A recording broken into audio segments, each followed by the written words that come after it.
Hey yo, party people. I just wanted to go ahead and make a video. Had something else on my heart. Lately, past couple days really, but I mean even spanning back further, but just lately I've been understanding a lot more about it.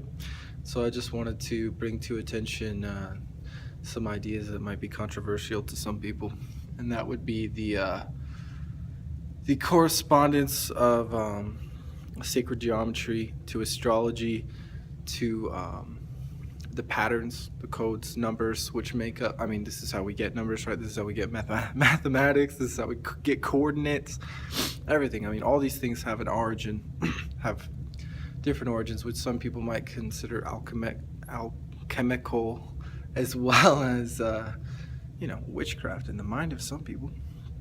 And to be fair, things like this can be used for such means. As far as the zodiac goes and whatnot, there are corresponding gems and colors and everything, numbers and all those sorts of things.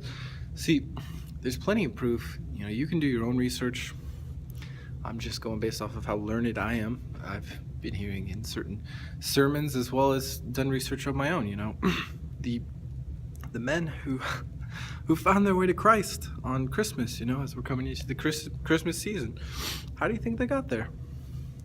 They were wise men. That's what we've always been taught, right? In Sunday school, they were the wise men. 3 wise men. They were astrologers. They knew how to follow the stars and to chart the coordinates and to understand the signs and the differences, right?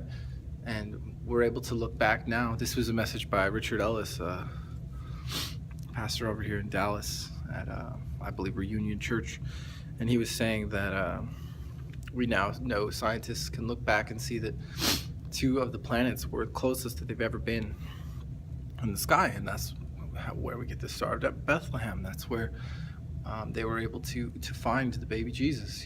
It took them a while to get there. They didn't arrive the night of, as we probably think when we're kids. We have the little nativity set, and we got Mary and Joseph around the swaddling baby, and and the wise men are just chilling there, and they probably didn't arrive till he was about 3 years old. Anyway, there's all sorts of things that go into that. I just wanted to go ahead and mention all this because I've been seeing like higher learning and metaphysics and lots of videos online, and even like wellness pages and stuff like that have been posting things which are essentially like oneness with the universe, and it's Eastern mystery religions, but kind of candy coated in a way that it looks to people like it's just a spirituality, like a pantheism kind of thing, except for you can have all the perks of having God, but you are the God. You don't need an actual God, right? But what can you actually create? Tell me. I mean, besides outside of your mind and what you believe, positive energy and chakras and everything, right? But what I'm saying is that what matters is there's a lot of truth behind a lot of these things, as far as what signs you're under and stuff. They really do a good job a lot of the time. Maybe not with every person in every case, but a lot of the time it does a good job of describing people's personalities. Again, like corresponding signs, shapes, things like that. They're the fingerprints of God. We have plenty of evidence, proof to discern that they are essentially the blueprints at which God created the universe. And rather than look to them for all of our needs every single day and live our lives directly by them, at that point what we're doing is we're listening to spirits which can see the patterns. They can see the codes which make up all the vibrations, all the energy and matter in our world. They can see the binary code of our matrix, right, that we live in. That's why they're able to discern and to predict and stuff. But that's where we fall into the trap of taking what God created to be a sign to point to Him and to look to His power, and we take it into ourselves, and we're looking for the wrong source, right? So I just want people to really be aware of that.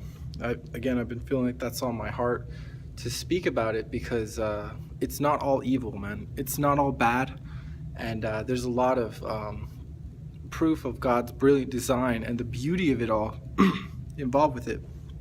It's just a matter of, how much, again, are you looking to God for the answers, or are you looking to, other sources? Are you completely living your life by, your zodiac signs, astrology, and everything like that, and letting it even dominate your thoughts? Oh, well, you read something. It's just discouraging that one day. And I mean, it might not even necessarily be true, but you might make it true just because you're worried so much about it, And the Lord has given us not a spirit of fear. And that's the enemy. If there's confusion like that, then that is not from God. And that's why I'm trying to explain that this all makes so much sense. That confusion is the enemy working in something that God designed beautifully. So, don't stay away from every single little thing. Don't think everything is witchcraft and everything is evil. There is goodness in the design of what the Lord has created. And we can even, this is how we came up with astrology in the first place. This is why we have historians, who were able to read the stars and have been able to understand like our universe and stuff like that, because they ask questions, and they see the fingerprints, and you should too.